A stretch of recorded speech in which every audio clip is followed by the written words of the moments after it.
Kemarin kita ada soal seperti ini. Terdapat objek pembanding sebagai berikut. Mana sih pen saya tuh?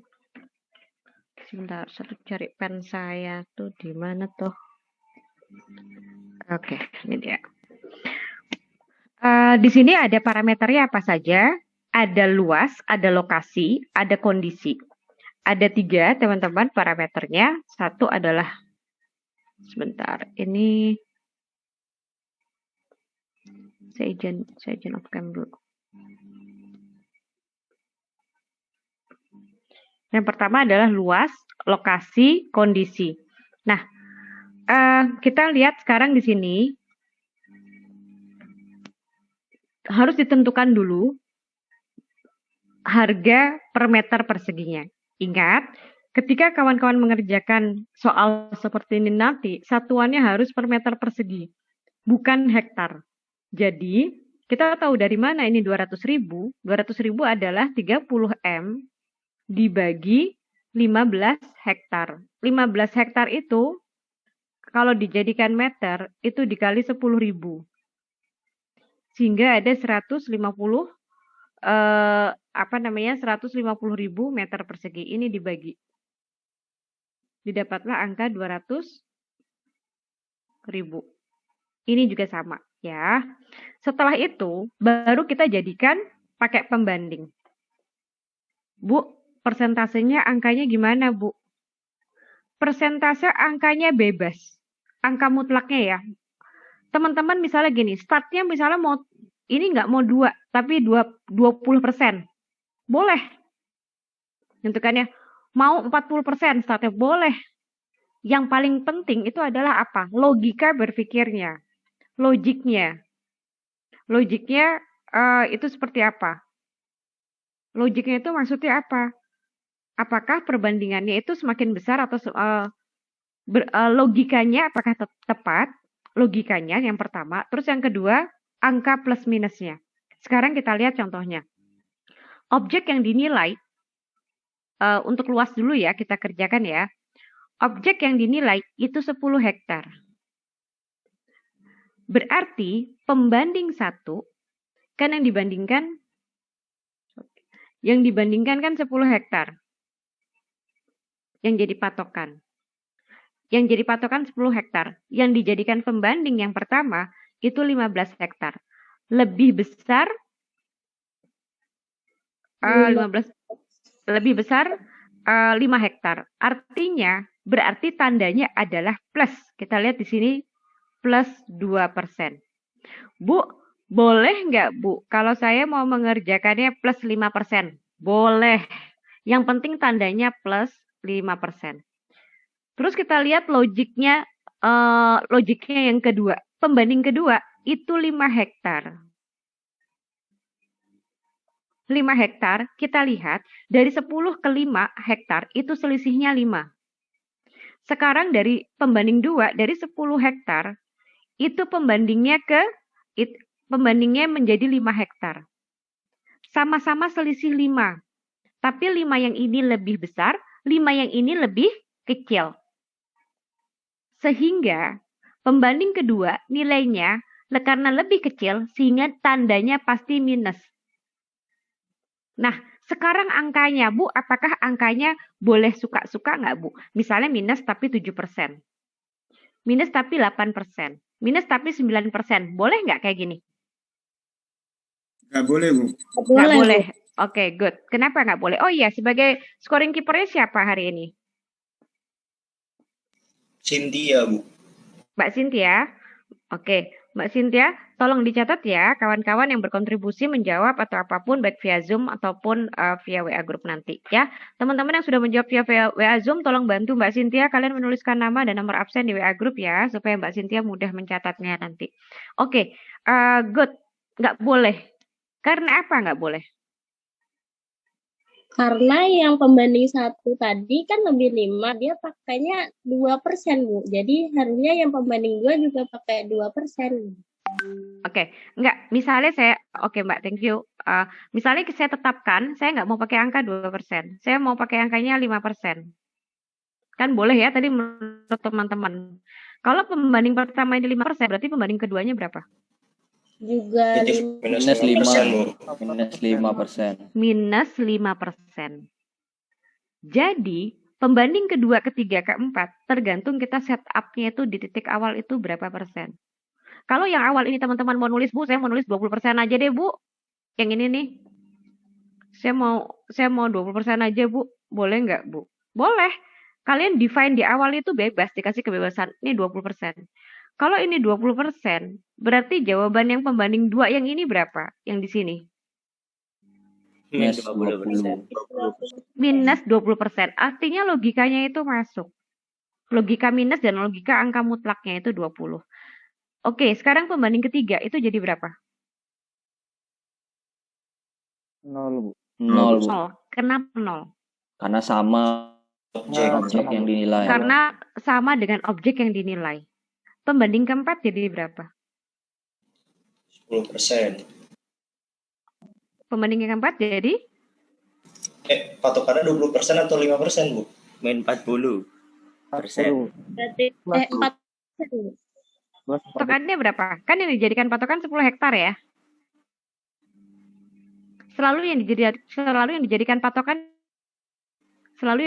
patokan itu yang mau berapa? Main 40%. 40%. Minus Bukannya 20.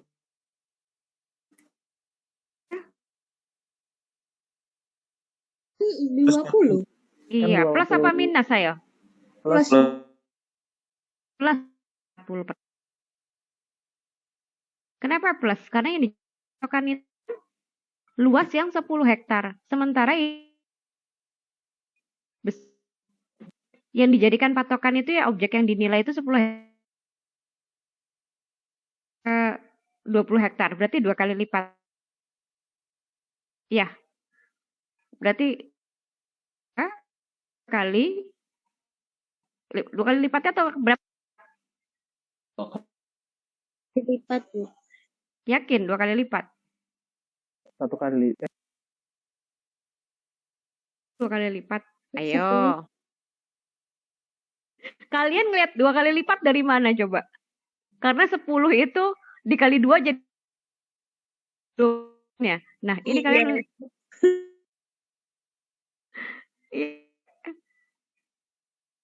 kan kalian ngelihatnya ini 20%.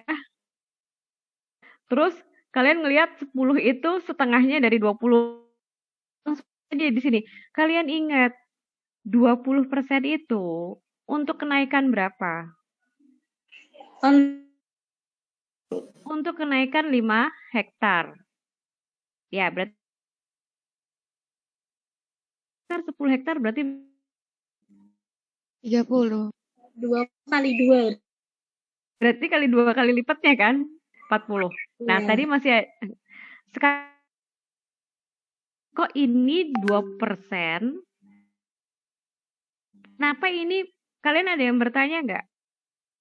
Ini nggak jadi 4%, Bu? Iya nggak? Iya. Ada yang bertanya nggak? Hati masih, Bu. Iya. Kenapa jawabannya kok ini nggak 4%?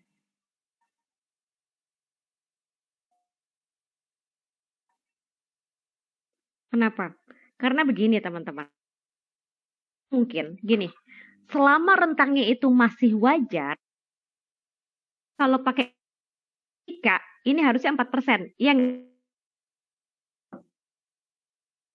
dalam dunia penilaian, appraisal, judgment. Nah, 500 meter diceger di tanah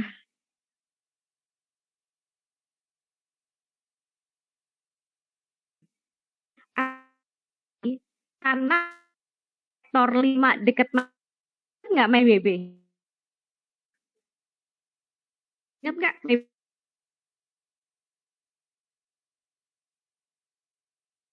Ceger. Ya, di CGM. Terus ada tanah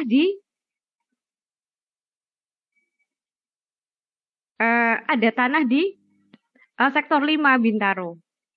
Apakah ini tanahnya dapat dipastikan pasti 2M? Tidak. Belum tentu. Belum tentu. Belum tentu. Atau sebaliknya, ada tanah 500 meter persegi di sektor 5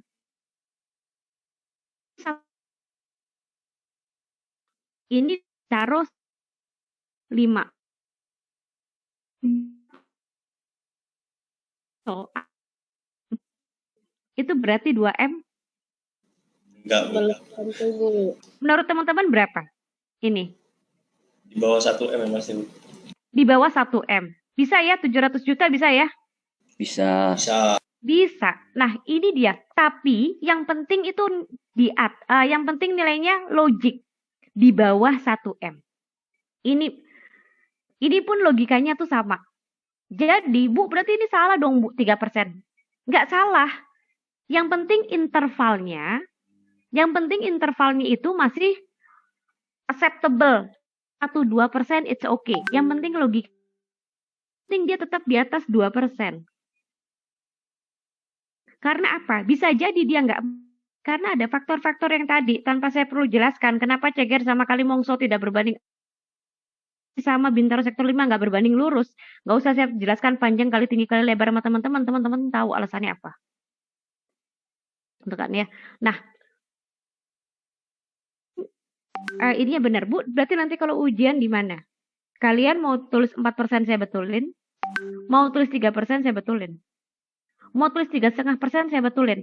Mau nulis 4,5% juga saya betulin. Kenapa? Karena masih di range yang wajar. Yang nggak wajar itu kalau kalian ini 2%, terus kalian ini tulis 10%. 5 kali lipatnya. Ini nggak wajar. Ini yang baru ada adjustment, yang ada penyesuaian di nilai kalian. Tapi kalau kalian masih 4,5 atau 5%, itu oke. Itu masih jumlah yang wajar. Ya. Kemudian,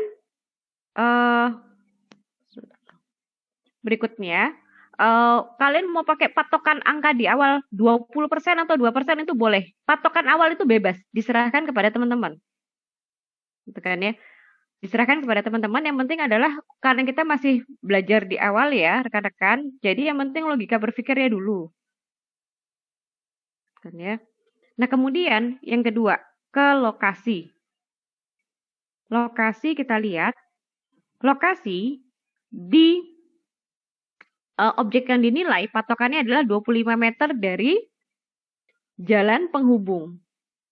Jalan penghubung itu maksudnya apa sih? Teman-teman tahu, biasanya kalau yang dibilang jalan penghubung itu penghubung antar kota, penghubung antar desa, itu biasanya ada di dekat alun-alun atau ada dekat di perbatasan? Perbatasan. Perbatasan, Bu.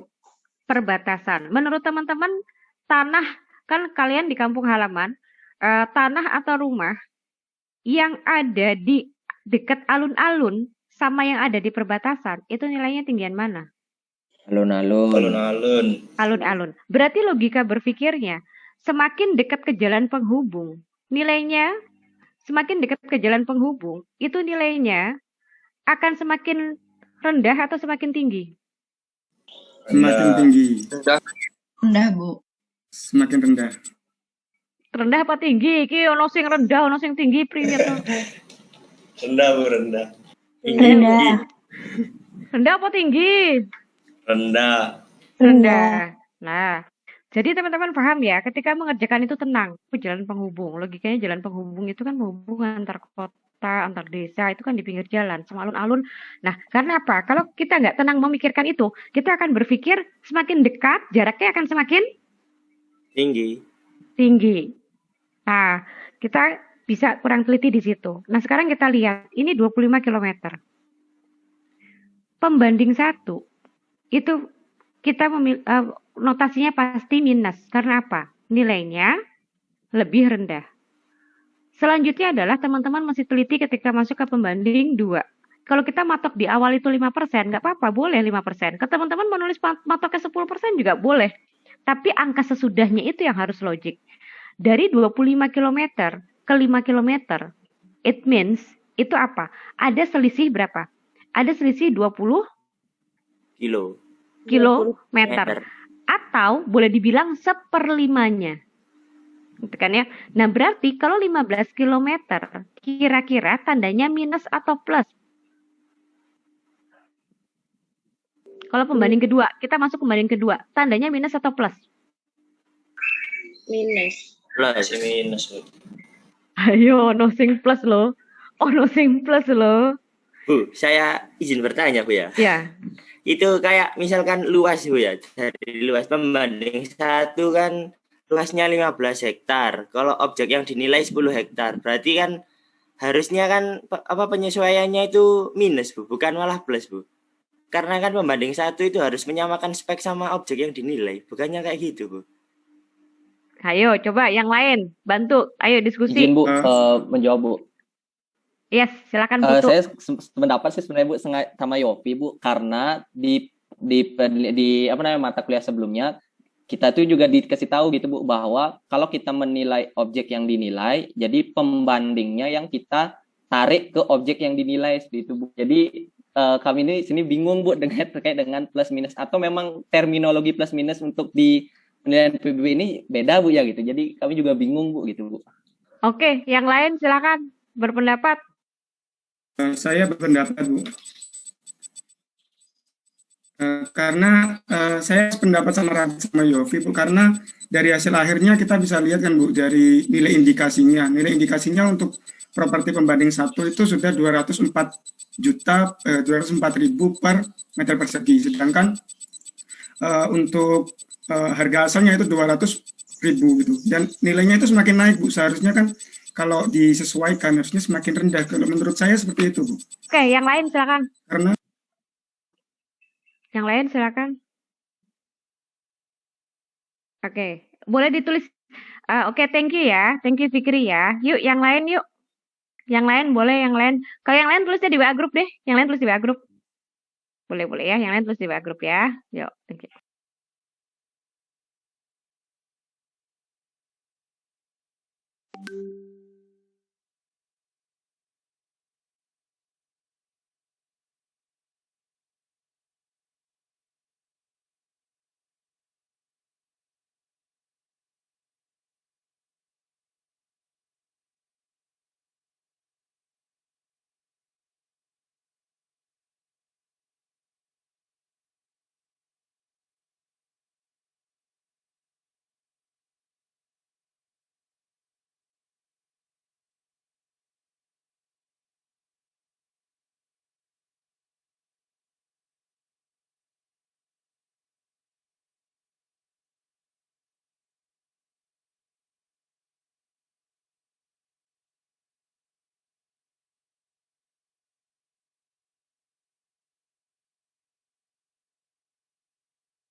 Jangan ragu untuk memberikan masukan. Bu, menurut saya kok kayak begini ya? Nah, saya bisa jadi saya hilaf, saya salah. Gitu kan ya. Barusan saya cek file-file lain. Iya.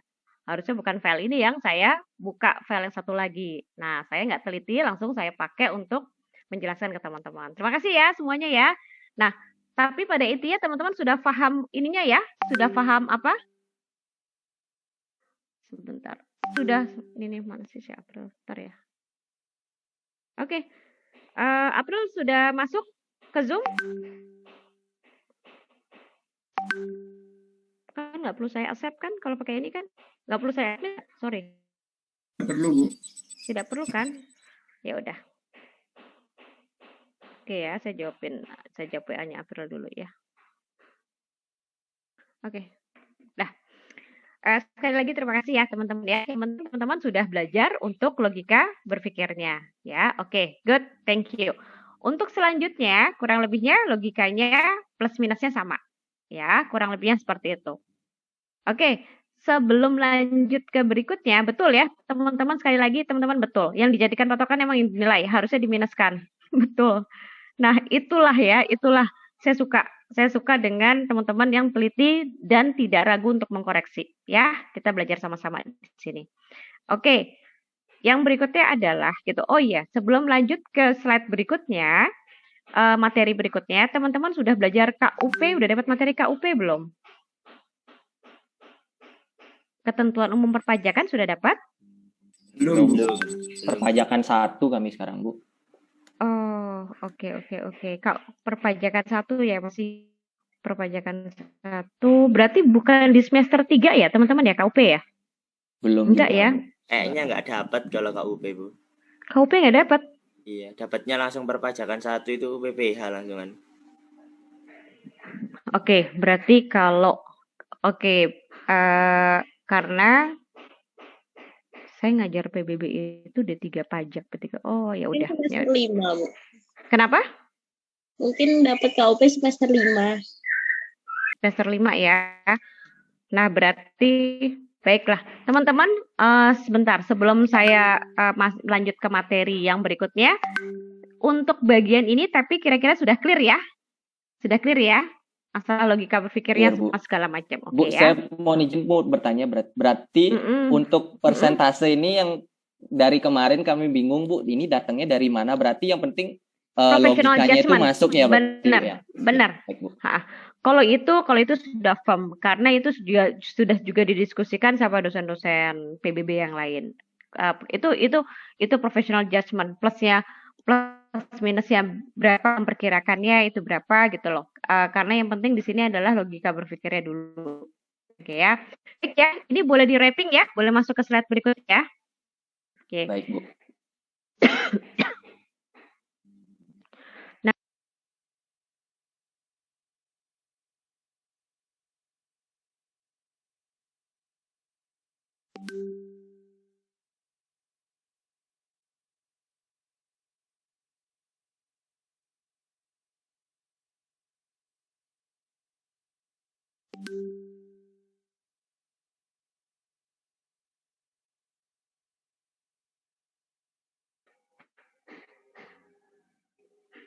Jadi gini teman, kepaksa karena kalian belum belajar KUP, kepaksa saya mesti menjelaskannya mesti satu persatu kata per kata nanti. Maksudnya nggak bisa langsung skip karena ini sebenarnya materinya itu kalau untuk formalitas PBB P3 dengan KUP itu 11-12 mirip banget. Hanya saja di materi KUP itu biasanya yang dijadikan objek adalah PPH. Kalau ini PBB, tapi secara substansi sangat-sangat mirip. Memang 11-12 lah teman-teman. Nanti kan ya. Tapi belum dapat KUP ya sudah ya, berarti pelan-pelan nanti dipelajari. Nah, ini kita akan belajar penilaian dan penetapan. Ini terakhir sudah saya singgung belum ya yang di bagian ini? Sudah belum ya?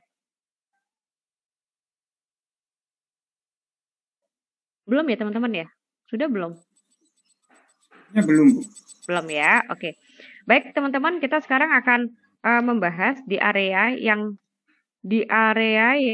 ini ya, yang dikotakin ini penilaian dan penetapan SPPT PBB ya. Kita akan belajar di sini. Nah, ini kita lihat teman-teman, penilaian dan penetapan bisa dilakukan jika kapan? Jika artinya SPOP yang dikembalikan oleh wajib pajak itu tidak lagi perlu diklarifikasi. Artinya datanya tuh sudah betul lah. Dia menyampaikan berapa luas kebunnya, berapa luas hutannya, berapa luas perkebunan, perhutanan sama tambangnya itu sudah betul. Untuk itu dilakukan fungsi penilaian. Penilaian ya kurang lebihnya sama seperti yang tadi dilakukan. Berapa sih kira-kira berapa rupiah? Setelah ancer-ancernya sudah ditetapkan, penilaian ya kemudian ditetapkanlah. Oke, kan tadi ya ada yang 200.000, ada yang 204, ada yang 196. Itu namanya penilaian, dinilai, diancar-ancar, di appraisal. Nah, kemudian kan dari sekian nilai itu harus ditetapkan. Angka yang mau dipakai itu yang mana? Yang mau dijadikan dasar pengenaan pajak. Makanya DPP itu singkatan daftar dasar pengenaan pajak. Nah, makanya namanya kenapa di sini pengenaan. Artinya angka rupiah hasil penilaian yang dikenakan pajak, yang dikalikan tarif PBB ya. Nah, angka yang sudah di appraisal tadi dinilai itu ditetapkan untuk dituangkan dalam PT PBB. Nah, ini pengenaan PBB. Ini prosesnya seperti apa sih pengenaannya? Identifikasi objek atau subjek pajak dan subjek pajak. Objek pajak itu apa? Kebun yang mana nih? Kebun yang karet? Apa kebun kopi? Yang lagi mau kita hitung tuh yang mana?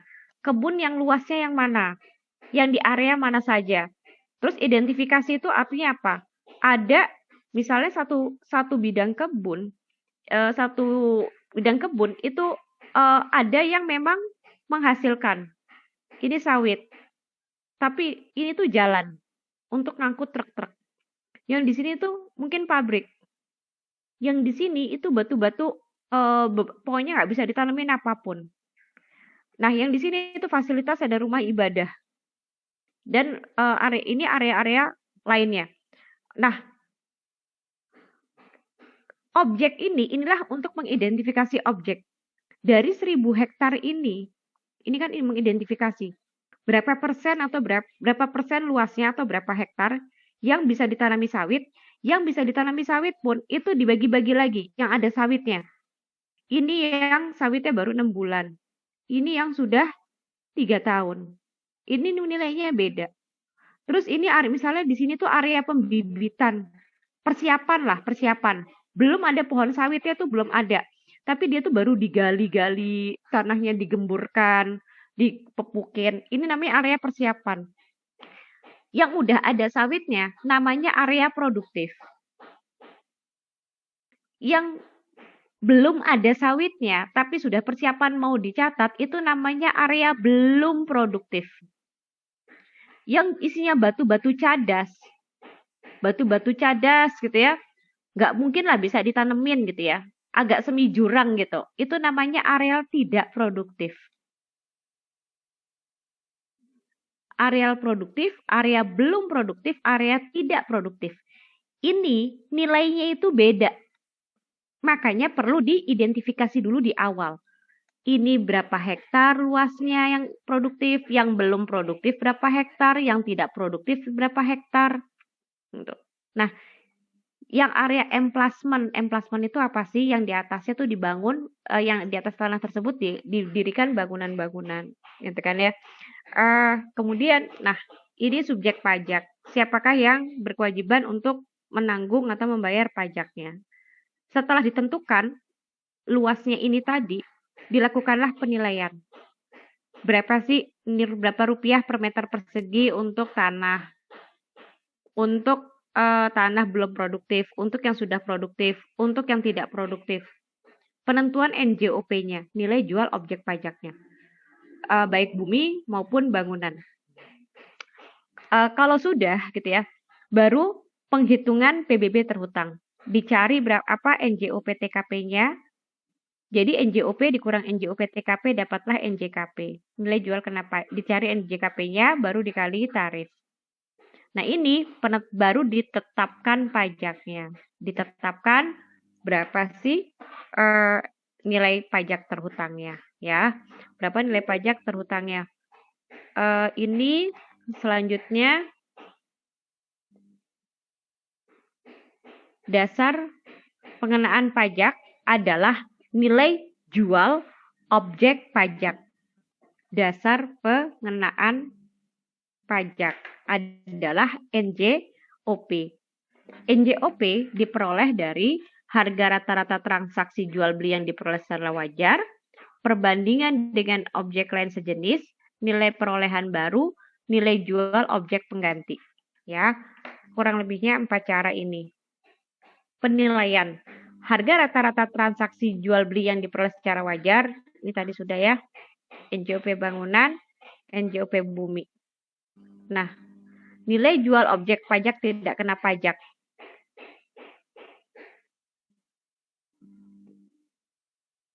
Sebentar, teman-teman. Oke. Ini PMK yang digunakan gitu ya. NJOP TKP adalah batas NJOP yang tidak kena pajak. Nah, besar NJOP TKP 8 juta per wajib pajak. Penyesuaian besaran NJOP TKP ditetapkan oleh Menteri Keuangan. Kemudian besarnya NJOP TKP ditetapkan 12 juta berlaku untuk PBB P5. Nah, ini gitu kan ya. Sekarang kita lihat PMK-nya. Nilai jual objek pajak tidak kena pajak gitu. Sekarang ini. Sebentar ya.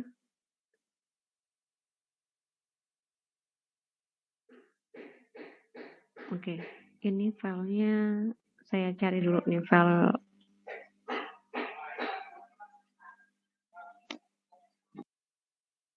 Saya cari file.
Udah pernah belum teman-teman buka PMK 24-nya?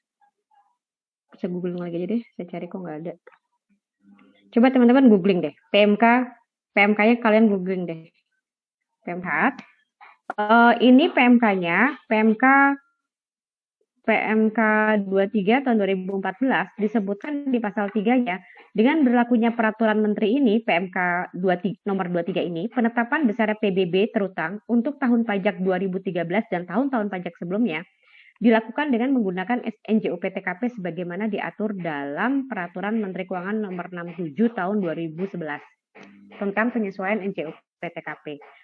Kemudian di pasal 4-nya ditulis, biasanya kalau sebuah peraturan itu menggantikan peraturan yang lama, biasanya di pasal akhirnya akan ditulis hal seperti ini. Pada saat peraturan menteri ini mulai berlaku, PMK nomor 67 yang tadi ini ya, yang di sini tahun 2011 dinyatakan dicabut dan tidak berlaku.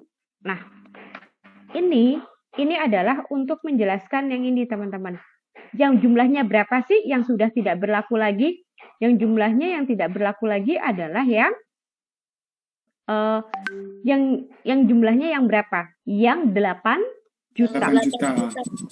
Iya, betul. Kalau yang dengan PMK tahun 2014 ini adalah 12 juta ya. Jadi cara membacanya itu kurang lebihnya seperti itu. Jadi kita memang teman-teman harus sering rajin-rajin buka buka aturan. Dulu waktu saya masih bertugas di Direktorat Jenderal Pajak gitu ya, itu memang kita seperti kayak apa ya, mau nggak mau wajib punya sih ya, mau nggak mau wajib punya karena ya memang kita sehari-hari harus ngecek aturan. Jadi gini teman-teman, Di DJP itu PMK per Dirjen SE itu ada sekitar 4.000 something. Nggak mungkin kita ngafal. Aturan-aturan baru itu luar biasa banyak. Jadi kawan-kawan akun representatif dan semuanya segala macam itu sangat tergantung namanya kepada text base aturan-aturan perpajakan di search. Nggak semuanya hafal, makanya sangat tergantung di aplikasi tersebut. Aturan-aturan tersebut harus ada di komputer kita. Karena ini pengaruh sekali dengan masalah uang, gitu kan ya. Kalau kita sampai salah menentukan tarif, ya wajib pajak komplain lah. Untuk. Nah, terus ini yang pasal 6-nya disebutkan, dasar penghitungan pajak adalah nilai jual kena pajak yang ditetapkan serendah-rendahnya 20%. Dasar penghitungan. Nah, teman-teman, jadi dalam PBB ini biasanya kalau di ujian tuh di pilihan ganda kadang suka dikeluarkan. Ada yang istilahnya dasar pengenaan. Dasar pengenaan itu tadi dasarnya apa? NJOP. Dan ada dasar penghitungan. Ini teman-teman jangan ketukar-tukar ya. Dasar perhitungan itu NJKP. Nilai jual kena pajak. Nah, jadi dasar pengenaan itu NJOP, dasar penghitungan itu NJKP. Yang ditetapkan serendah-rendahnya 20% dan setinggi-tingginya 10% dari NJOP. Itu di pasal 3-nya. Besarnya NJKP ditetapkan dengan peraturan pemerintah dengan memperhatikan kondisi ekonomi nasional. Nah, maksudnya apa? Bisa jadi nih pemerintah karena kondisi pandemi sulit gitu kan ya, di mana perusahaan-perusahaan juga banyak mengalami kesulitan keuangan, sehingga bisa saja ditetapkan kan undang-undang ya, karena undang-undang kan lebih tinggi dari PP ya. Undang-undangnya bilang serendah-rendahnya 20%. Sehingga walaupun kondisi sulit perekonomian seperti ini, pemerintah misalnya kasihan gitu ya, udahlah dikasih 10%. Secara hierarki hukum ini tidak diperkenankan karena PP ini kan di bawah undang-undang. Sehingga kalau nggak boleh nerabas aturan yang ada di undang-undang. Undang-undang bilang paling rendah 20%. Ya udah berarti 20% paling rendah. Nggak boleh dibawa ke 10%. Kecuali undang-undang ini sudah diubah atau ada peraturan pemerintah pengganti undang-undang. Masalahnya, Perpu itu dikeluarkan hanya jika negara dalam kondisi darurat. Gitu ya. Jika tidak dalam kondisi darurat, maka Perpu itu tidak dikeluarkan. Peraturan pemerintah pengganti undang-undang. Nah, dengan memperhatikan kondisi ekonomi nasional. Kalau kondisi situasinya baik, bisa nggak Bu 60%? Ya iya, selama itu memang diatur dalam PP. Nah, di PP, kan tadi teman-teman kita lihat ya, diaturnya di PP, peraturan pemerintah.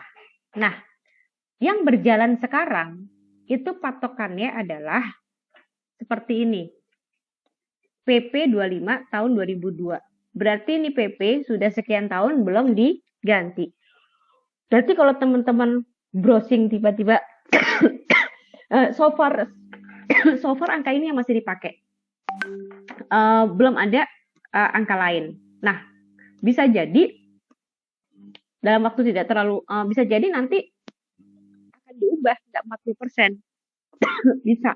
Tapi itu tadi jika sepanjang ada PP-nya. Tapi so far sampai detik ini saya belum dapat informasi ada PP barunya. Oke, sorry ya. Nah, ini 40% dari NJOP. Ingat tadi serendah-rendahnya 20%, setinggi-tingginya 100%. Untuk sektor perkebunan, perhutanan, pertambangan, itu 40% dari NJOP. Dan untuk sektor lainnya, misalnya itu area perairan ikan tangkap, gitu ya. Untuk sektor lainnya itu kan ada beberapa sektor tuh. Dengan catatan, dia lebih besar sama dengan 1 miliar. Artinya, kalau dia sudah menyentuh angka 1 miliar NJOP-nya, maka dia pakai yang 40%. Jika dia kurang dari 1 miliar, maka pakai yang 20%. Ingat teman-teman, ini bukan PBB perhutang. Bukan mencari PBB terhutang. Ini masih mencari NJKP. Yaitu dasar penghitungannya ya. Dasar perhitungan PBB kan PBB terhutang. Dasar perhitungannya adalah NJKP. Kalau dasar pengenaan itu NJOP. Nah, Jadi kalau teman-teman ditanya, berapakah tarif PBB? Jawabannya bukan 40% ya rekan-rekan ya. Ini bukan tarif PBB ya. Nah, tarif PBB itu adalah 0,5%. Dari mana? Dari nilai jual kena pajak. Oke, kalau di PPH, nanti teman-teman belajar PPH, itu angka 40% itu sifatnya sama dengan yang disebut dengan norma. Norma penghitungan, gitu ya. Normanya berapa? 40%. Nah, baru setelah tadi, misalnya NJOP-nya 10 miliar. Ini NJOP, ini misalnya. NJKP-nya, kita anggap NJKP. Kita setelah dikurangin NJOP TKP ya. Anggap ini setelah dikurangin NJOP TKP, anggaplah hasilnya 10 miliar. Ini setelah dikurangin NJOP TKP. Dapatlah NJKP. NJKP-nya berarti berapa? 40 kali 40%. Ini NJKP. Jadi 4M. So, PBB terhutangnya 4M dikali 0,5%. Itu kurang lebih. Ini rumusnya secara umum. Dan ingat NJOP-nya itu gabungan antara bumi dan bangunan. Dikurang NJOP TKP baru dikali ini antara 20% sampai 100%. Ya. Persentasenya. Dikali tarif baru dapatlah PBB terhutang. Itu untuk pengenaan. Nah, kemudian sekarang kita akan belajar SPPT sama SKP PBB. Nah, ini karena kawan-kawan belum belajar KUP, ya saya mohon izin kepaksa kalau agak menjelaskan satu persatu. Ya, kalau udah belajar KUP, insya Allah jauh lebih cepat. Tapi nggak apa-apa ya. Nanti suatu hari kalian membaca, mendapatkan materi KUP, ya mudah-mudahan nanti KUP-nya justru lebih cepat dipahami ya. Ini PBB pajak bumi dan bangunan. Nah, kita masuk ke yang SPPT. Kalau PBB, kita belajarnya itu adalah pakai SPPT. Surat pemberitahuannya namanya SPPT.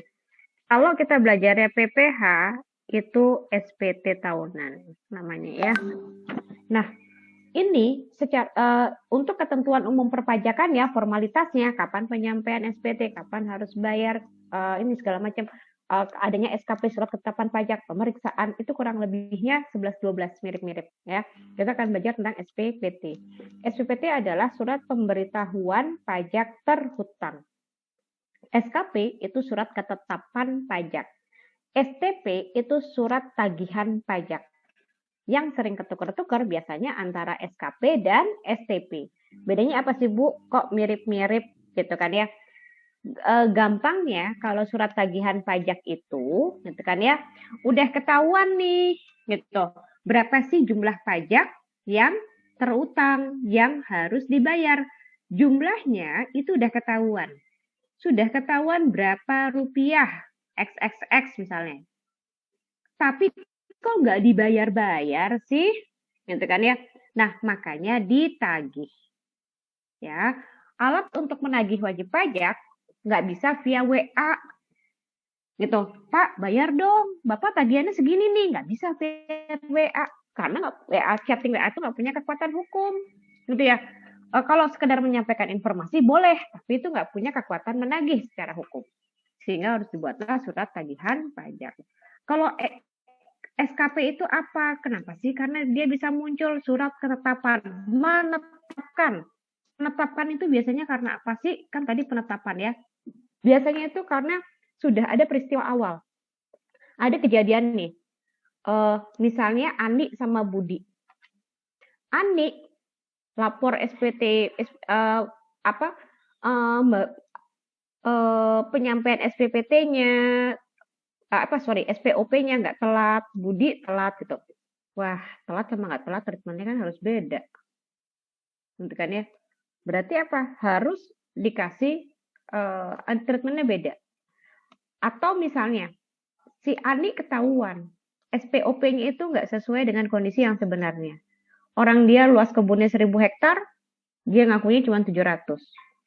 Ternyata ketahuan sama Fiskus, petugas pajak. Nah, diperiksa. Wah, nggak benar nih, nggak benar gitu. Dia lapor di SPOP cuma 700 hektar. Dapat laporan valid ternyata yang sebenarnya 1000 hektar. Berarti kan jumlah pajak yang dihitung dia yang dihitung kan pasti beda, yang di jumlah objek yang ini beda. Makanya harus diperiksa, melalui proses pemeriksaan ditetapkan. Harus ditetapkan dong. Wah, ini nggak benar nih, kata Fiskus. Nggak benar nih 700 hektar. Oh, sorry. Oke. Nggak benar nih 700 hektar. Kami punya data lain. Ya udah dong, tetapin berapa. Oke. Terjadilah proses, kan untuk menetapkan nggak bisa pakai perasaan. Kayaknya tuh ya, kalau aku lihat, kalau pakai drone kemarin yang di ini kira-kira kalau dari analisis drone, ya kurang lebih 1000 hektar lah. Jadi dia nyatut, nggak dilaporkan 300 hektar. Nggak boleh pakai kayak gitu. Tapi harus ada proses namanya pemeriksaan resmi. Makanya pemeriksaan itu adalah salah satu proses baku yang ada, proses bisnis baku, diperiksa. Harus dengan data-data valid. Ada bukti transaksinya, ada bukti macam-macamnya lah ya, dari BPN, ada bukti kontrak kerja dia dengan pihak ketiga yang menyebutkan di situ tanahnya 1000 hektar, ada saksi-saksi, gitu kan ya. Ada bukti drone juga, pokoknya dikuatkan. Proses pemeriksaan. Nah, dapatlah, ini 1000 hektar kan harus ditetapkan angkanya. Ditetapkan angkanya oke, sekian. Nah ya kurang lebihnya seperti itu. Biasanya didahului oleh sebuah peristiwa pelanggaran. Biasanya itu SKP itu muncul karena ada peristiwa pelanggaran. Kalau STP yaitu kayak nagih deh, kayak nagih, oh, bayar dong. Ya, intinya seperti itu. Ya, kalau STP ini digunakan untuk menagih. Nagih apa? Nagih jadi SPPT sudah diberikan sama kantor kelurahan atau kecamatan atau kantor kelurahan kecamatan itu PBBP 2 ya. Oleh KPP sudah disampaikan ke wajib pajak. Perkebunan misalnya. Tapi lewat jatah waktu yang disampaikan, ini nggak ada pelanggaran ya, nggak ada pelanggaran. Dia cuma telat bayarnya. Dia telat bayarnya. Telat harusnya misalnya bayar tanggal 29 April. Harusnya bayarnya itu tanggal 20 April, tapi sampai sekarang nggak bayar-bayar. Udah dikeluarkanlah surat tagihan pajak, ditagih. Tapi sebelumnya nggak ada pelanggaran substansial, itu nggak ada. Udah ditagih. Atau STP ini dengan STP penagihannya. Atau yang kedua, SKP sudah terbit. Ini WP nakal ya, kemudian diperiksa, pemeriksaan. WP diperiksa, hasil pemeriksaannya kan harus ditetapkan. Ketahuan dong angkanya berapa, keluarlah SKP. SKP ini harus dibayar selambat-lambatnya 1 bulan. Misalnya ketemulah angka SKP-nya itu 10 miliar. Ini harus dibayar dalam jangka waktu 10 bulan sejak terbit SP. Nggak dibayar. Untuk alat menagihnya itu adalah STP. Pokoknya dia bagian nagih-nagih. Katanya STP itu bukan karena nakal. Oh iya, karena kalau dia sebenarnya nakal, tapi kan udah selesai diperiksa pakai SKP, makanya udah tinggal nagih doang. Dah, ini pakai STP alat nagihnya. Kurang lebihnya seperti itu. Kalau SKP hasil pemeriksaan. Dulu saya ingat banget pertama kali penempatan kerja tahun 97, saya ditempatkan sekitar 3 bulan di seksi penagihan. Nah, ini tuh ngurusin SKP sama STP, sanksi bunganya. Itu waktu awal-awal itu masih suka ketukar-tukar. Apa sih bedanya SKP sama STP? Ya, biasanya suka pada ketukar-tukar di situ. SPPT, SKP, dan STP merupakan dasar penagihan PBB. Nah, ini juga banyak yang keliru.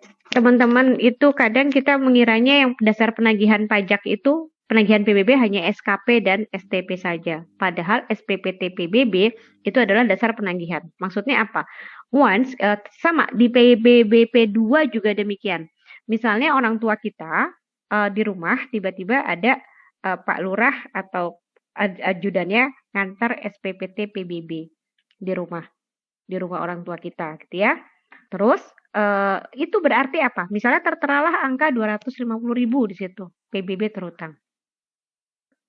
Itu artinya adalah apa? Aparat pemerintah daerah itu sedang menagih orang tua kita untuk segera membayar ke kas negara 250.000. Itu alat untuk menagih, dasar penagihannya. Kalau ini nggak dibayar, mereka sampai jangka waktu yang ditentukan, aparat itu punya hak untuk menagih, gitu ya, dasar penagihan.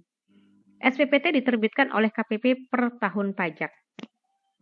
Setiap tahun diterbitkan, bukan dirapel ya. Penerbitan SPPT ada 3 macam. Untuk pertama kali diterbitkan, yaitu namanya SPOP, dasarnya, terus kemudian penerbitan kembali surat keputusan atau upaya hukum. Upaya hukum itu bisa apa sih tadi, keberatan gitu ya, atau banding, surat keputusan keberatan. Adanya upaya hukum ya, nanti kita lihat apa itu. Kemudian dicetak ulang, permohonan tertulis. Dicetak ulang itu karena apa? Misalnya teman-teman orang tua di rumah, SPPT PBB-nya kemarin rumah kita misalnya kebanjiran. Terus kita selesai beres banjirnya, udah rapih lagi rumah, oh iya lupa belum bayar PBB, berapa ya? Nah, kertasnya hilang. Nah, itu bisa dicetak ulang pakai permohonan tertulis. Terus jatuh tempo pelunasan PBB yang tercantum dalam SPPT PBB. Jadi misalnya PT Hutan Alam, PT Hutan Rimba gitu ya, dapat SPPT PBB. Jumlah PBB yang harus dibayar itu 2,5 M misal. Maka dia harus lunasi itu kapan? Lunasi yaitu 6 bulan sejak tanggal diterima SPPT. Tanggal diterima. Sekarang kata kuncinya, yang dimaksud dengan tanggal diterima itu apa? Yaitu, jadi SPPT PBB ini kan dokumen ya, ini kan bisa disampaikan ke wajib pajak dengan 2 cara. Pakai pos atau JNE atau cuman apapun, atau diantar langsung sama petugas pajak atau fiskus ke wajib pajaknya. Maka yang dimaksud dengan tanggal tanda terima adalah jika fiskus ngantar langsung pakai motor atau pakai mobil ke rumahnya si WP dan seketika diantar ke kantornya, jangan lupa nanti teman-teman ya, pastikan minta tanda terima cap dan parafnya dari wajib pajak untuk tanda bukti bahwa mereka sudah menerima. Ketika mereka menerima tanggal 29 April, jeng-jeng, maka disinilah inilah tanggal sejaknya. 29 April. Maka 6 bulan dari 29 April itu kita bisa hitung berapa. Tanggal berapa? 29 April, nah nanti kita lihat deh. Ada contoh-contoh soalnya. Dalam hal disampaikan melalui pos atau jasa pengiriman, maka yang dijadikan dengan tanggal terima adalah tanggal bukti pengiriman.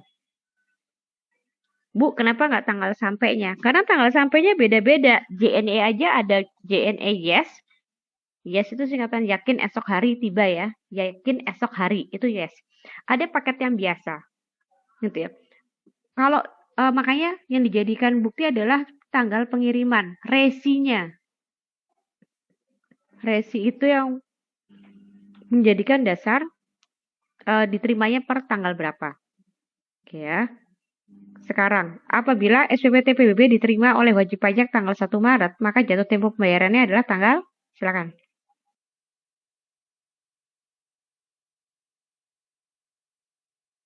Boleh tulis di chat 5 orang pertama 1 poin. September, Bu. Boleh boleh di WA grup 5 orang pertama poin.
Oke. Ya, 7 Maret kita nanti sama juga kalau pas ujian, teman-teman teliti karena ini melalui pos. Kalau melalui pos berarti nggak pengaruh kapan tiba di alamatnya wajib pajak, ya. Nanti kalau ujian tuh biasanya gini teman-teman. Nanti A pilihannya A 14 Maret, B 16 Maret, C 7 Maret, D mana yang lebih cepat mana yang paling lama antara 7 14 tanggal tersebut. Nanti teliti ya kalau jadi dasar kecuali kalau nanti soalnya jika surat TPBB tersebut disampaikan ya. Kurang lebihnya itu. Kemudian slide yang berikutnya ya, saya lanjut.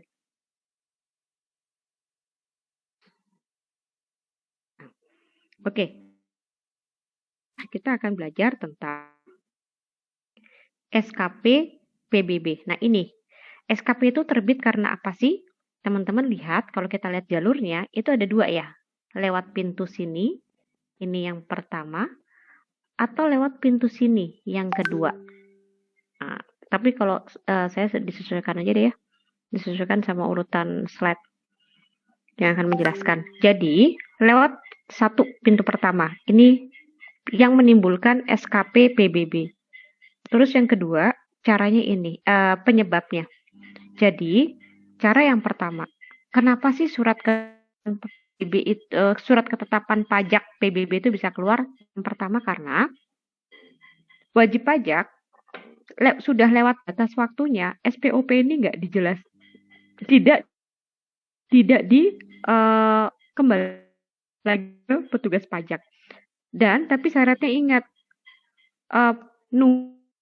kirimkan dulu. Surat teguran dikirimkan, kan ada batas waktunya ya. Dikirimkan surat teguran, masih juga enggak menyerahkan SPOP, mengembalikan SPOP atau melaporkan SPOP.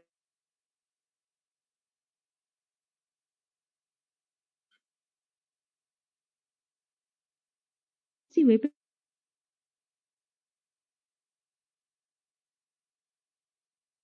yang dimana klarifikasi itu karena ada perbedaan delta antara data objek pajak menurut wajib pajak dan data objek pajak. Nah, perlukah klarifikasi? Ya, perlu. WP setuju, WP enggak setuju. Misalnya, di SPOP yang dikembalikan oleh wajib pajak ditulis 700 hektar tanahnya. Padahal petugas pajak yakin banget Fiskus itu 1000 hektar. Wajib pajak kekeh. Saya pokoknya nggak setuju saya. Oke, kita periksa, kata Fiskus. Keluarlah surat perintah pemeriksaan. Diperiksa atau penelitian? Bu, bedanya pemeriksaan sama penelitian apa? Nah, nanti kita lihat ya, di slide berikutnya ada pemeriksaan apa, penelitian apa. Mudah-mudahan kalau teman-teman sudah belajar ini, insya Allah nanti kalau ketemu di semester 5 itu KUP, kalian akan sangat lebih mudah ya, lebih cepat memahami KUP itu apa. Nanti ya. Nah, bisa pemeriksaan, bisa penelitian. Gitu ya. Tapi gini, secara umum ini perbedaan yang paling sering mengemuka ya, walaupun perbedaannya itu banyak. Kalau pemeriksaan itu bisa lapangan, dicek Fiskusnya, kebun karetnya, ke kebun hutannya. Penelitian, pemeriksaan itu ada yang ke lapangan, ada yang di kantor. Pemberian sederhana kantor. Tapi kalau penelitian itu penelitian itu enggak, penelitian itu ya di kantor. Artinya apa? Meriksa dokumen. Misalnya, Fiskus dapat makan yang menjadi saksi tanda tangan kontrak kerjasama gitu ya. Misalnya antara perkebunan kelapa sawit A dengan pemilik lahan gitu. Dan dari sana diketahui luas yang sesungguhnya itu berapa gitu ya. Nah, dokumen-dokumen itu dicek aja di kantor.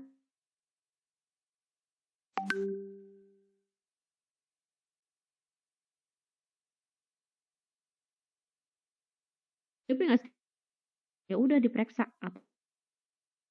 Dari situ angkanya berapa ditetapkan sehingga keluarlah surat ketetapan pajak. Ya, jadi ada 2 cara. Nah, ini penjelasannya.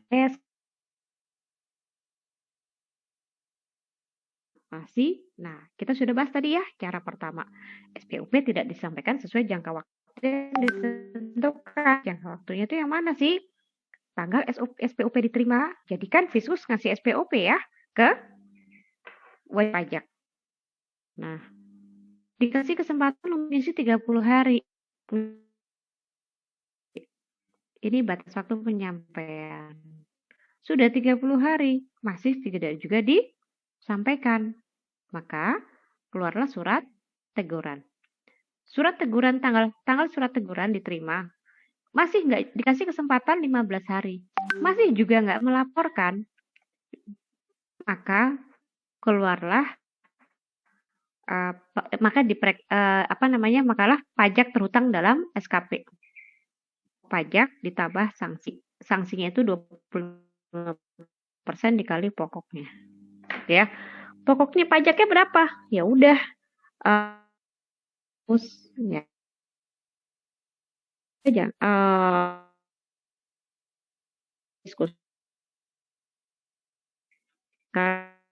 PBB itu adalah official.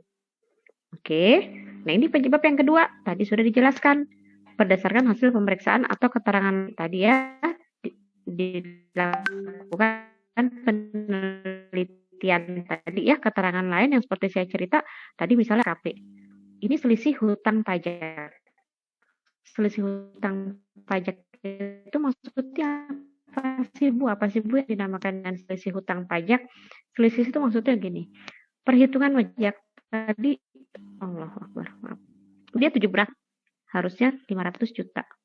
Tapi 500 juta ini PBB yang harus dibayar lebih besar, PBB yang seharusnya dibayar lebih besar daripada PBB terhutang.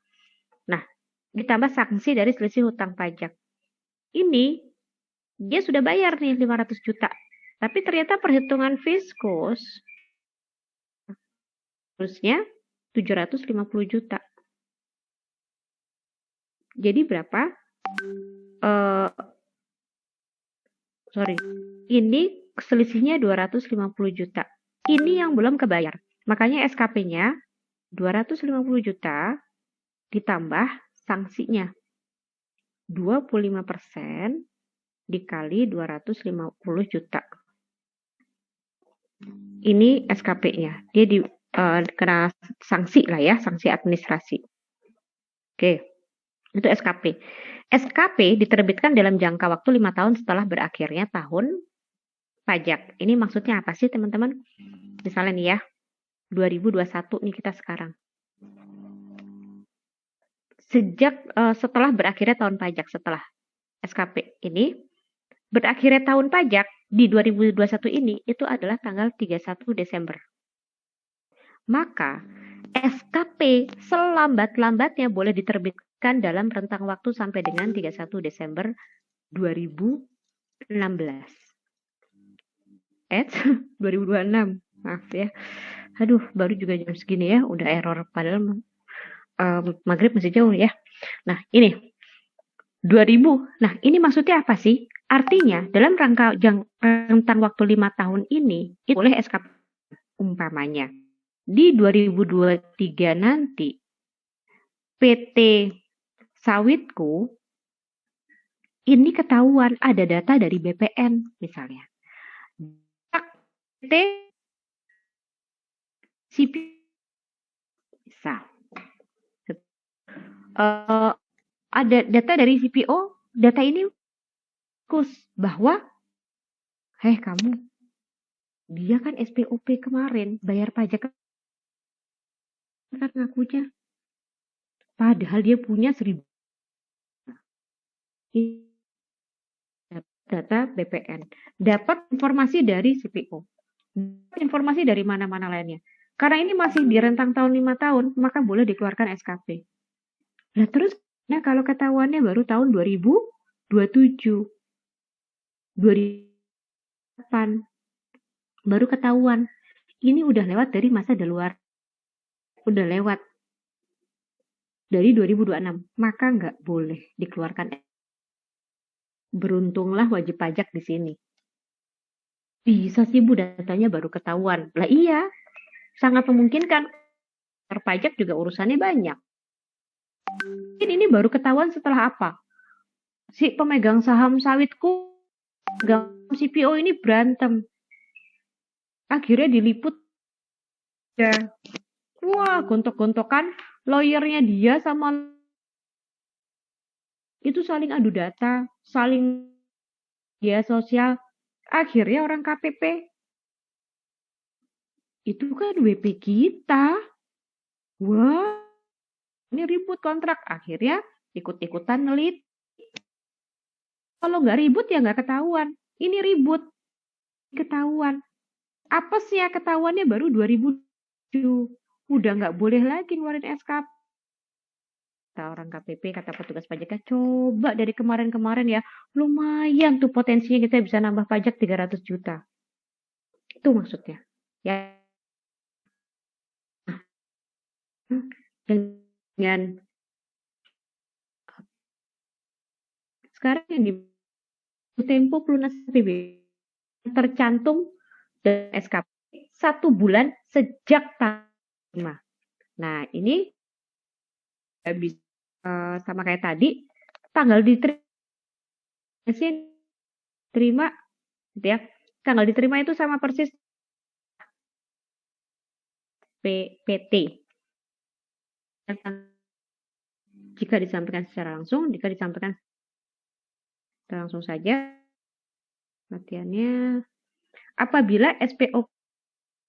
Kok ini SPOP sih? Oke. Ini lari.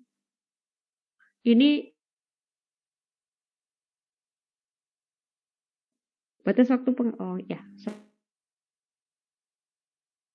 oleh wajib pajak maka batas tanggal 31 kan. Teorinya 3 hari. Januari itu ya tanggal 31. Oke. WP tidak mengembalikan SPO.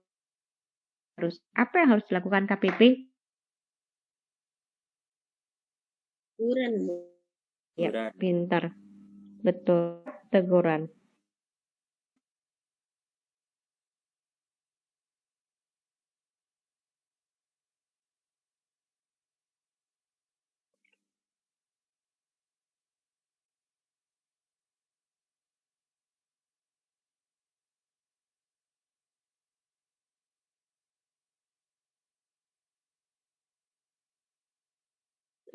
Sebentar ya teman-teman ya, saya diminta informasi dari kantor. Sebentar. Dengar, Bu. Oke, maaf ya. Banyak gangguan. Ini saya dimintain data untuk data dosen-dosen yang harus kami ada kegiatan 27 dosen ikut berpartisipasi di dalamnya. Nah, ini kebetulan saya dimintain datanya ya. Oke. Baik, lanjut. WP tidak mengembalikan SPOP sebagaimana seharusnya. Apa yang harus dilakukan? Teguran. Oke, good.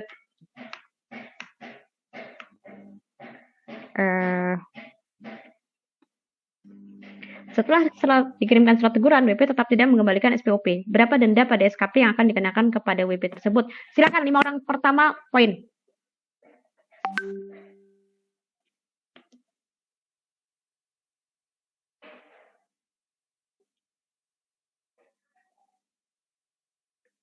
Alright. Thank you. Oke, nomor 4. Silakan. Nomor 4. Ini jawabannya silakan. 5% dari selisih pajak dari utang, Bu. Bagus. Ini yang ngomong duluan nih. Yang 25. Ini apa nih, Ge? Randa ini apa nih, Ge? Ge apa? Ketinggalan, Bu. Yang tadi, Bu. Terhutan dia. Oh, kenapa, Ge? Ge apa? Gak Sebelum- jelas? Gak tahu. Sebelumnya terhutan. Oh, terhutan. Oke lah. Sebuah perusahaan berkepentingan membolehkan SPOP yang tidak benar apabila setelah dilakukan. Oke.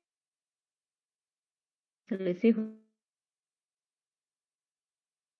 Nah, sekarang kita akan bahas khusus tentang pemeriksaan sesuai dengan yang di ini ya. Yang di penelitian PBB, pemicu. Pemicu atau pemeriksaan hukum. Pemicu terjadi yang merah. Cara baca slide itu tuh ini. Bu, ini kok ada merah. Yang merah itu artinya yang sedang dibahas. Nanti ini merah itu maksudnya proses pemeriksaan itu apa sih? Penelitian itu apa sih? Nah, nanti ada lagi. Nanti lama-lama pindah ke produk hukumnya itu apa? Ya, produk hukumnya itu apa sih? Nah, itu ya cara baca slide-nya ya. Bukan kebetulan itu kanan kiri. Nah, pemicu itu artinya apa sih? Apa sih yang menyebabkan terjadinya pemeriksaan? Maksudnya pemicunya, penyebabnya ya. Pemicu mau diganti penyebab juga boleh ya. Pemeriksaan biasanya terjadi karena SP. SP itu apa sih? Subjek pajak tidak menyampaikan SPOP. Sudah tadi dijelaskan ya.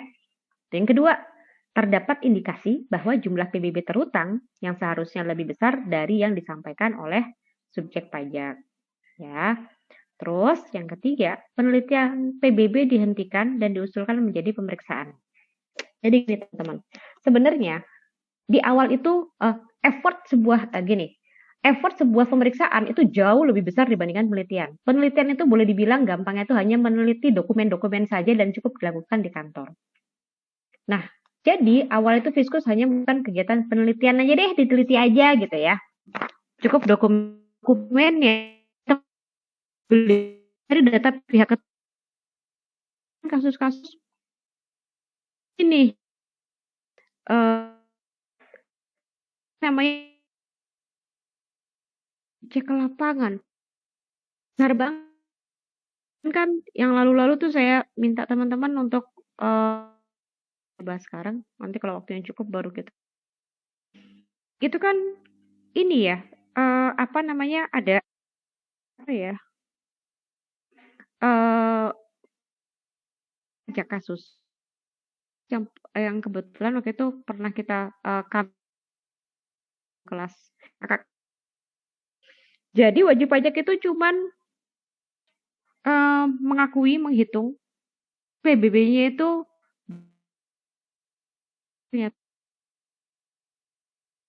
sisi lagi kurang lebihnya tuh 5,2 miliar. Jauh banget. Pasti kalau kayak gitu tuh terjadi proses keberatan. Dia nggak setuju. Hasil pemeriksaan itu namanya SKP. Kalau dia nggak setuju, boleh ngajukan keberatan. Keberatannya ditolak, dia boleh ngajukan lagi namanya upaya hukum itu banding. Sampai di sini. Nah, setelah dicek penelitian dokumen, wah ini kayaknya ngaco nih. Kita dapat data satelit. Kita dapat, wah ini kayaknya banyak. Kita harus ke lapangan. Kita harus ketemu PT. Subjek pajak ini pernah berkontrak. Udah akhirnya diputuskan penelitiannya, gitu kan ya, penelitiannya dihentikan, diganti dengan apa? Kan terus WP-nya dibebasin enggak? Justru dinaikkan lagi levelnya ke pemeriksaan. Atau yang keempat ya, belum atau tidak diungkap dalam pemeriksaan sebelumnya. Jadi udah keluar SKP teman-teman. Itu udah keluar. Kemudian setelah keluar SKP, jeng-jeng ketahuan data baru nemu. Keluar hukum namanya surat ketetapan pajak kurang bayar tambahan. SKP KBT. Ini jika ada data baru. Nah, ini jika WP masih nggak setuju dengan hasil pemeriksaan, nah ini WP mengajukan keberatan, itu kan ya. Tapi kalau WP setuju atau tidak setuju, tetap harus dilakukan upaya penagihan. Artinya ini upaya-upaya lanjutan yang dilakukan. Pemeriksaan gitu ya, kurang lebihnya seperti itu. Nah terus, kalau untuk penelitian itu apa sih? Penelitian itu kita bisa lihat subjek pajak tidak menyampaikan SPOP. Sama ya, sama. Kapan dipemeriksakan, Bu? Kapan di penelitian? Kalau kasusnya ringan-ringan aja, masih bisa ditelepon. Maksudnya ini tidak menyampaikan. Tapi kalau ini nggak ada, inilah ya, istilahnya datanya nggak ada data tambahan baru lah ya, kurang lebih dia masih kayak kemarin lah, kebun sawitnya masih gitu-gitu aja, sama lah. Udah ringan-ringan aja, udah ini cukup diteliti. Terdapat indikasi bahwa jumlah lebih besar dari disampaikan. Ini sama, 1, 2 masih sama. Nah ini, kemudian ini WP mengajukan permohonan lebih bayar, dia minta dikembalikan ke negara. WP bilang begini, halo negara, Fiskus tolong dong balikin duit saya 100 juta. Loh kenapa dibalikin? Ya terjadi kelebihan bayar. Soalnya, gitu kan ya, dia bilang 100 juta. Kok bisa lebih dari 100 juta? Iya, salah menghitung PBB. Jadi di SPOP misalnya di SHM sertifikat di surat pemberian izin pengolahan tambang atau izin hutan atau perkebunan itu 20.000 hektar tertulis. Padahal sebenarnya berdasarkan kontrak itu hanya 17.000. Salah ngutip gitu ya misalnya. Karena ini ternyata nggak update. Bagian accountingnya atau bagian perpajakan kantornya itu nggak update, ternyata 3.000 hektarnya itu sudah dijual atau diserahkan untuk lahan penelitian kampus. Harusnya itu nggak masuk objek pajak dong. Ini lupa. Terus dia bisa memberikan bukti ke Fiskus. Pak Fiskus, kami tuh masih hitung berdasarkan nilai di SHM, anggaplah nilai di nilai kontrak di perizinan usaha itu 20.000 hektar. Padahal kami lupa 3.000 hektarnya itu sudah kami serahkan pengelolaannya kepada perguruan tinggi. Itu untuk pure penelitian. Kami nggak utak-utik, Pak. Ini ada buktinya, Pak. Kerjasama dengan kampus. Dan Bapak juga boleh, Bapak. Silahkan cek ke lapangan. Itu untuk lahan penelitian semua. Kami nggak dapat manfaat ekonomi apapun, gitu ya. Nah, jadi harusnya tuh Pak 17.000. Sehingga kami kemarin tuh kelebihan bayar 100 juta, Pak. Dong balikin. Nah, Fiskus nggak boleh ujuk-ujuk. Oke, besok kalian beliin ya. Enggak, teliti dulu. Atau bayar lebih dari 1 kali. Kok bisa sih Bu bayar lebih dari 1 kali? Sangat mungkin. Ini saya kejadian teman-teman. Misalnya nih ya, misalnya ini PBB-nya itu bayarnya dia nggak banyak-banyak lah ya, misalnya 40 juta bukan miliaran. Atau mungkin hanya 15 juta karena lahannya itu lahan mati semua. Maksudnya tuh yang belum produksi lah.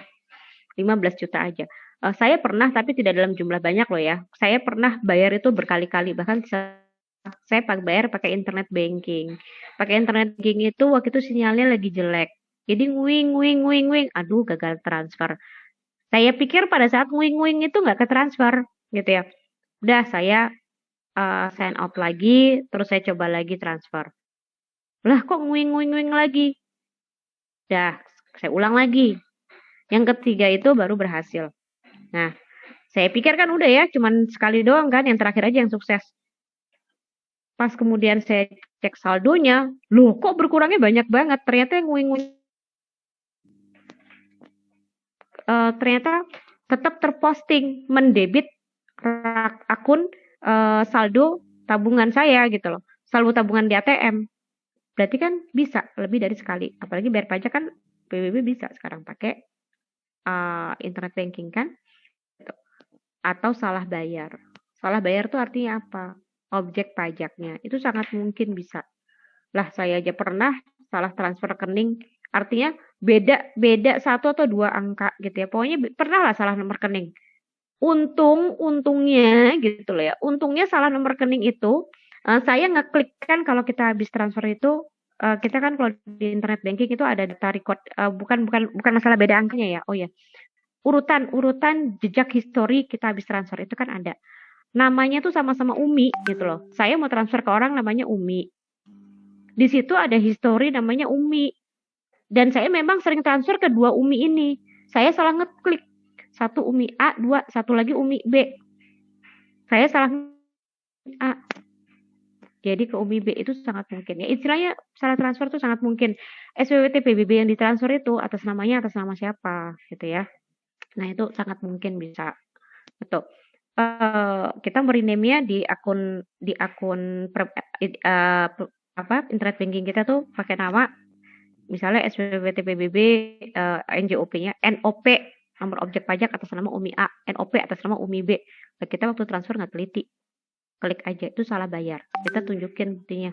Itu salah nih bayar gitu kan ya. Atau salah jumlah itu bisa. Harusnya dibayarnya 6,7 juta harusnya. Tapi kita transfer 7,6 juta. Nah, ini kan ada kelebihan berapa? 900.000 minta balikin.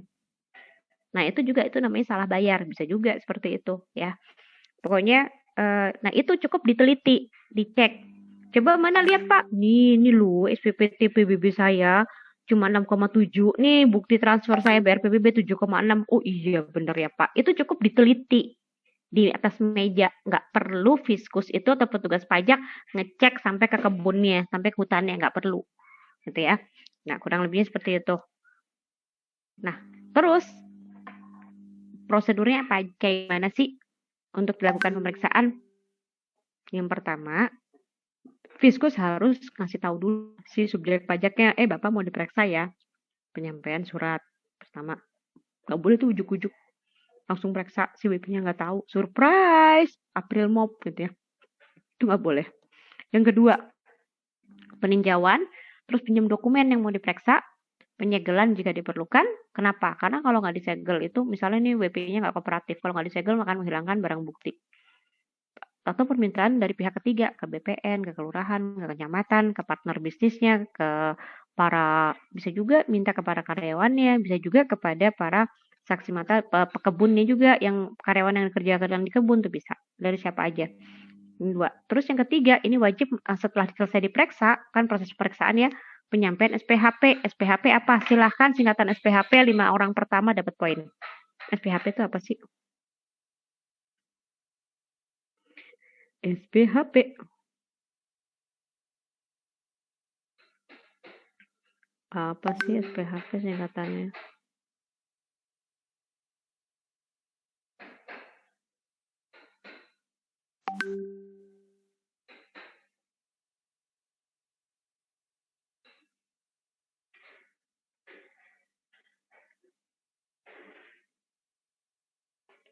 Oke, surat pemberitahuan hasil pemeriksaan. Itu harus dikasih tahu.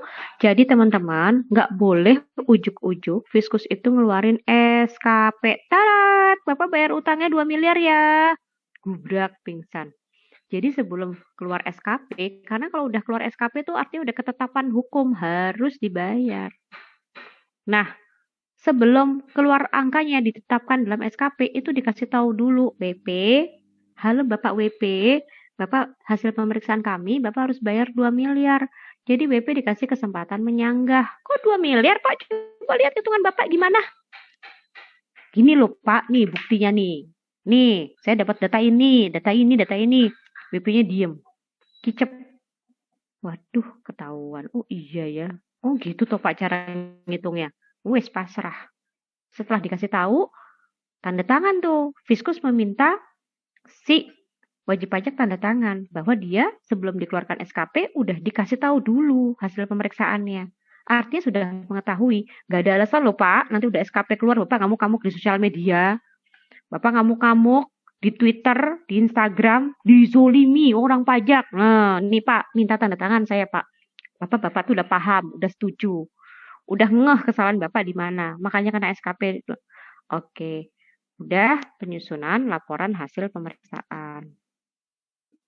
Kalau udah laporan kan resmi, karena kan udah setuju, dibuatlah laporannya. dikeluarkan SKP. Kembaliin dokumennya. Jangan lupa kan tadi nomor 2 pinjam. Tuh, pinjam dokumen kan harus dikembalikan. Terus surat pemberitahuan hasil periksaan, ya tadi ya peninjauan, penyampaian surat pemberitahuan hasil penelitian ya. Terus pembahasan hasil akhir penelitian, penyusunan laporan hasil penelitian. Sama ya seperti tadi ya. Nah, ini. Apa yang harus dilakukan si pemeriksa? Pemeriksa wajib menyampaikan surat pemberitahuan pemeriksaan, memperlihatkan dokumen pengenal dan dokumen pemeriksaan. Dia harus lihat bahwa memang dia seorang pemeriksa, gitu ya, dokumen pengenal. Ada surat kemudian menyampaikan harus jelas, harus ngasih tahu ke wajib pajak, nggak boleh arogan. Harus ngasih tahu baik-baik, Pak, kenapa Bapak kami periksa, tujuannya itu apa. Itu wajib pajak jangan, pokoknya Bapak salah, Bapak diperiksa tahu-tahu atau nggak ngomong apa-apa, diem. Dan diberikan tahu hak dan kewajibannya. Pak, Bapak nanti boleh ada hak untuk mengetahui hasil pemeriksaan sebelum dikeluarkan SKP. Kalau Bapak masih nggak setuju juga, setelah SKP keluar, Bapak nanti boleh ajukan keberatan. Keberatan Bapak masih ditolak, Bapak silakan mengajukan banding ke pengadilan pajak. Nah, kewajiban Bapak apa? Harus dijelaskan. Kewajiban wajib pajak harus dijelaskan, Bapak wajib nanti memberikan dokumen, wajib memberikan keterangan dengan benar, jujur padanya gitu ya. Sudah. Terus kemudian yang keempat, menyampaikan surat pemberitahuan hasil pemeriksaan SPHP. Kemudian yang kelima, memberikan hak untuk hadir dalam pembahasan. Jadi surat pembahasan pemberitahuan hasil pemeriksaan itu harus dibahas. Pembahasan hasil akhir pemeriksaan. Ya, itu harus dibahas sama-sama. sama Fiskus tuh nggak boleh arogan lah. Artinya harus menginformasikan kenapa angkanya sekian. Kenapa ini dijadikan objek. Kenapa ini penilaiannya sekian. Terus kalau sudah, mengembalikan dokumen. Selanjutnya, merahasiakan informasi yang didapat dari WP kepada pihak lain yang tidak berhak. Gitu ya. Nggak boleh ember jadi pemeriksa. Data wajib pajak tuh adalah rahasia. Nah, ini peneliti. Peneliti wajib apa sih? Menyampaikan surat pemberitahuan penelitian. Oke, dan semuanya menyampaikan SPHP. Dan sama aja ya sama kayak yang tadi. Nah, pemeriksaan, ini masa pemeriksaannya itu diuji. Apa yang diuji sih? Pengujian itu data-datanya, valid atau tidak. Jadi jangan sampai data, ini BPN-nya benar apa enggak nih? Jangan-jangan dipalsukan. Oh, bisa loh, hari gini mah banyak banget ya pemalsuan sertifikat itu suka pada double. So, ada mafianya, banyak orang jahatnya gitu ya pemalsuan. Terus setelah itu ditambah pemberitahuan pembahasan akhir hasil pemeriksaan ya. Ini ya. Pembahasan hasil akhir. Nah, tadi sudah ya. Terus PAHP dan pelaporan maksimal 2 bulan. Nah, ini karena mungkin yang diperiksa itu sangat banyak, kompleks dokumennya. Ini dapat diperpanjang maksimal 2 bulan. Khusus untuk PBB sektor migas dapat dilakukan maksimal 3 kali. Nah, ini apa? Nanti kita lihat ya di contoh soalnya. Yang penting ini dulu kawan-kawan paham. Nanti ada yang dimaksud dengan maksimal 3 kali itu gimana. Nah, terus seluruh proses pemeriksaan maksimal 2 bulan. Ini dapat diperpanjang maksimal 1 bulan khusus untuk PBB sektor migas dan dilakukan 3 kali. Nah, ini penelitian maksimal 2 bulan. Ini pemeriksaan, ada pemeriksaan sederhana lapangan, pemeriksaan sederhana kantor, ada pemeriksaan lapangan. Ya. Jadi cukup pakai dokumen-dokumen kantor. Kalau penelitian ini mah sederhana, seluruh proses penelitian maksimal 2 bulan. Ini dokumen-dokumennya sama kasusnya tuh ringan. Kayak tadi, dia minta dikembaliin. Kembaliin dong pajak saya waktu itu keklik 2 kali. Atau tadi, harusnya 6,7 ini, saya transfer 7,6. Itu kan sederhana. Tinggal nunjukin SPT PPB-nya, tinggal tunjukin bukti transfernya, cek ke bank, cek ke MPN, monitoring penerimaan negara, oh ya udah benar. Udah proses. Teliti ya. Ini produk hukumnya. KKP. Coba. SKP surat ketetapan pajak. Yang bisa 5 orang pertama SKKP itu apa? Silakan.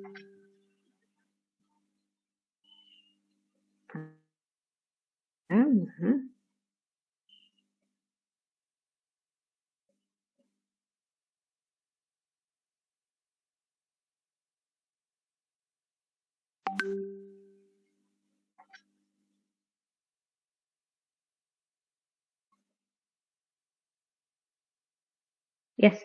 Surat keputusan kelebihan pembayaran. Ini untuk yang mana sih, Bu? Yang tadi itu loh, yang WP-nya tuh minta dikembaliin duitnya karena lebih bayar, karena salah bayar, karena pembayaran lebih dari sekali, ya. Setelah diteliti ternyata WP benar, maka keluarlah surat ketetapan surat keputusan kelebihan pembayaran, ya.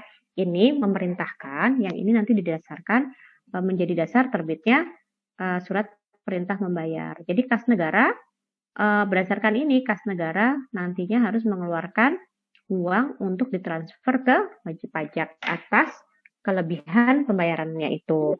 Nah, ini tentang SKP ya.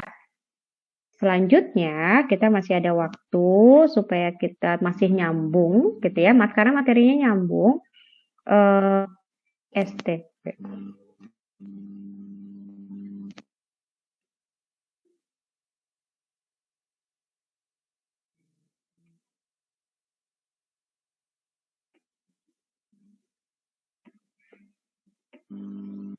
Di layar sudah kelihatan teman-teman. Kalau tadi kita kan belajarnya SKP. Sekarang kita belajarnya STP. Nah, kapan STP itu diterbitkan? Diterbitkan dalam hal dapat PBB terhutang yang berada di PBB terhutang yang tertuang PBB terhutang yang terdapat dalam mana, yang dituang dalam mana? Di dalam SPT dan di dalam SKPKB yang tertera di sini sama yang di sini. Kan ada angka PBB terhutangnya ya. Yang apa tuh? Yang mana gitu loh ya? Oke, apakah semuanya gitu? Yang belum, apakah semuanya gitu ditagihkan? Misalnya di SPPT PBB ada angka 200 juta. Apakah 200 juta itu harus diterbitkan STP? Woi, bayar nih di SPP juta juga kena SKP tahun lalu 600 juta, bayar ya. Semuanya itu harus diterbitkan STP. Tidak, yang diterbitkan STP hanya atas jumlah yang tidak dibayar atau dibayar tapi masih kurang. Ya, contohnya di SPPT PBB menetapkan pajak yang harus dibayar itu 200 juta. Ini di SPPT. Di SKP 600 juta. Yang ini udah dibayar semua. Nas udah dibayar semua. Ya udah, ini nggak keluar STP. Yang ini baru dibayar sebagian. Baru karena dia nggak punya uang ya, baru dibayar 350 juta. Uang buat lunasin 600. Berarti masih kurang 250 juta. Nah, yang dituliskan dalam STP itu adalah angka yang kekurangannya ini. Kurang dibayar. Jadi 250 plus sanksi administrasinya. Silakan tulis 5 orang pertama. Cara ngitung sanksi administrasinya gimana sih? 250 juta coba administrasinya berapa ya?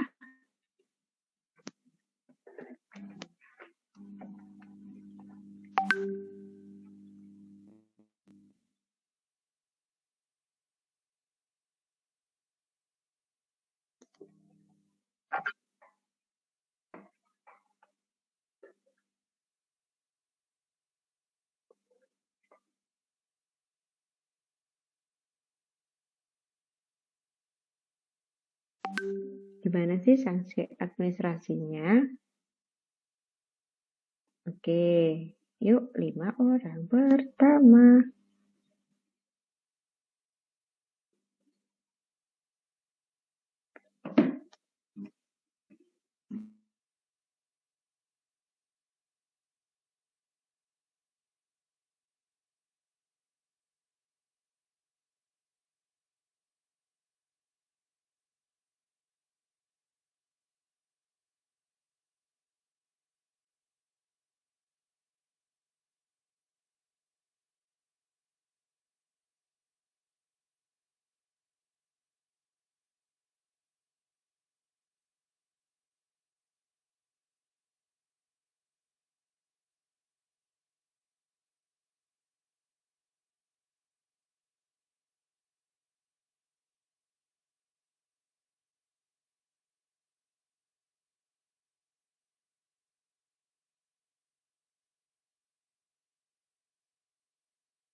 Mohon maaf Bu, Ibu sudah mulai menjelaskan Bu ya. Nampaknya masih ke mute Bu.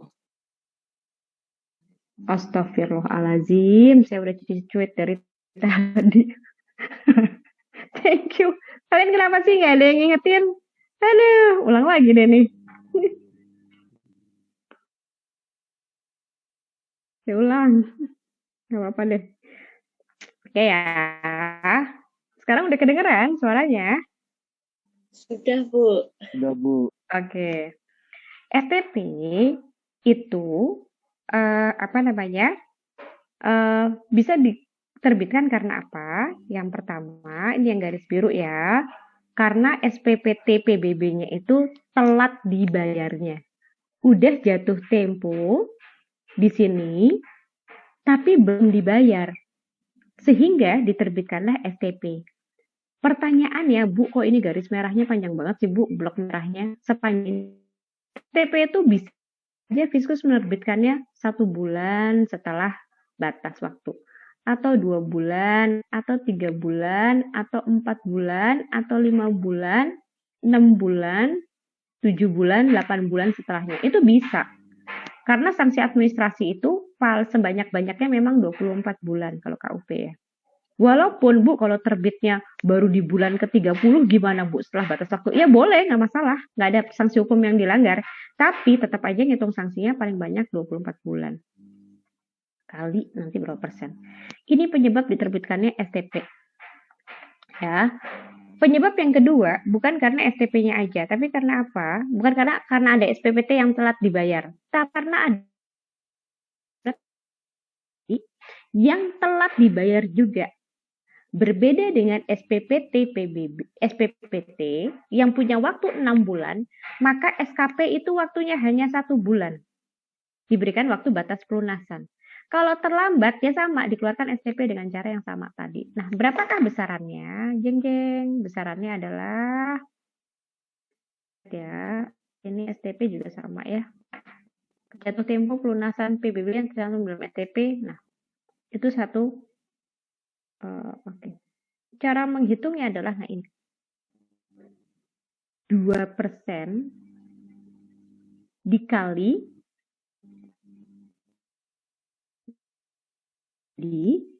tadi pertanyaan teman-teman jawab itu sebenarnya 250 juta ditambah sanksinya adalah 2% dikali 250 juta misalnya dia batas waktunya di sini adalah 20 April. Sementara STP baru diterbitkan tanggal berapa? Tanggal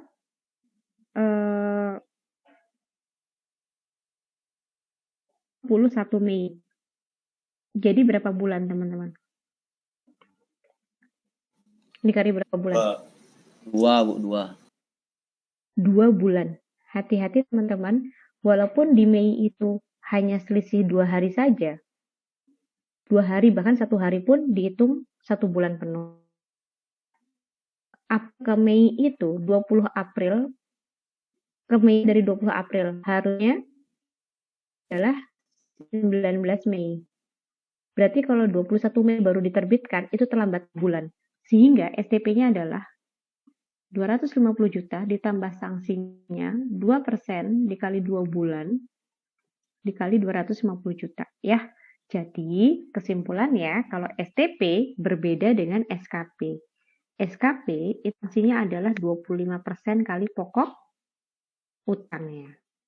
Ya. Tapi 25% kali pokok. Nah, kalau STP ini maksimal berapa?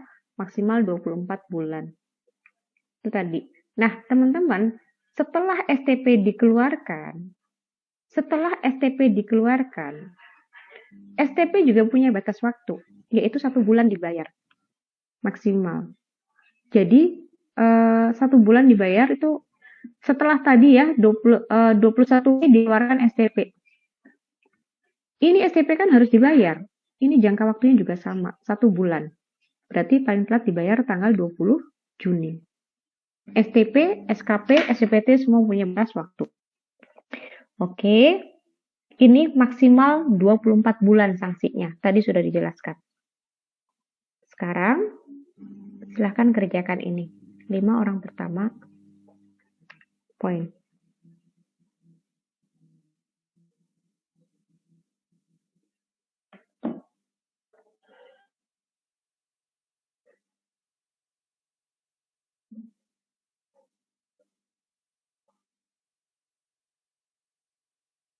Silakan.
Oke, kita lihat.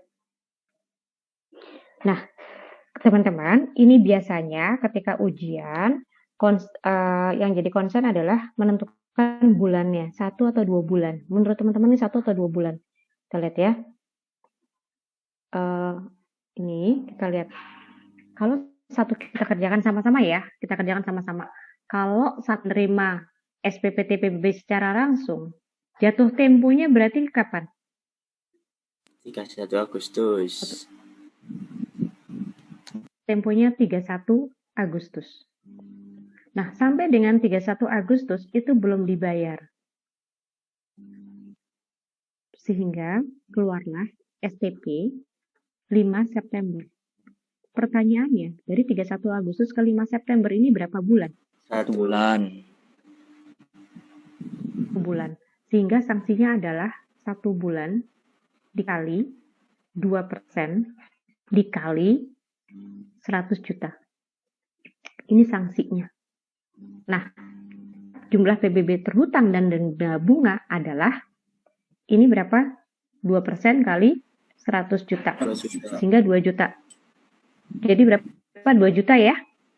Jadi totalnya adalah 100 juta sama dengan 100 juta ditambah 2 juta.